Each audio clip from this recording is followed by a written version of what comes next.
আমরা সবাই মিলে চলে গেছিলাম দার্জিলিংয়ের উদ্দেশ্যে। তাই ১ম এই নেমেছিলাম নিউ জলপাইগুড়িতে একটা খাওয়ার জন্য ধাবাতে। ওখানে চা বিস্কিট খেয়ে নিয়ে, খাবার খেয়ে নিয়ে কিছু সকালের, তারপরে আমরা বেরিয়ে গেলাম সাইডে, সাইডে মনোরম দৃশ্য দেখতে, দেখতে আ আমাদের যে ডেস্টিনেশন যাওয়ার ওই গোপালধারা টি এস্টেট। তো মানে রাস্তার ধারে জায়গাগুলো তোমরাও দেখো কি সুন্দর। তারপরে মেইন জায়গায় আমরা পৌঁছে গেলাম। যেতে, যেতে এটা পৌঁছেছিলাম। তো ওখানে গিয়ে আমরা সবাই মিলে ফটো তুললাম। আ স্যার আমাদের সাথে স্যার, স্যারের স্ত্রী আর পুচকুটা গেছিল। ওরা বেশ নাচতে, নাচতে, নাচতে, নাচতে বেশ মজা করছিল। আমরা ভিডিওটা ক্যাপচার করেছি।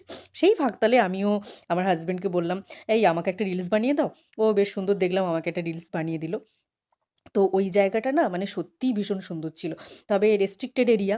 আমি বেশ ইচ্ছে করছিল কয়েকটা চা পাতা তুলে নিই। বাট না, সেটা তো করা যাবে না ওখানে। সেটা ওদের চোখে পড়লে সমস্যা হয়ে যাবে। আর আমি কিছুই করিনি। যাই হোক আমরা খুব মজা করলাম। আমরা ঘুরতে থাকি। তোমরা আমাদের চ্যানেলটা সাবস্ক্রাইব করতে থাকো। টাটা।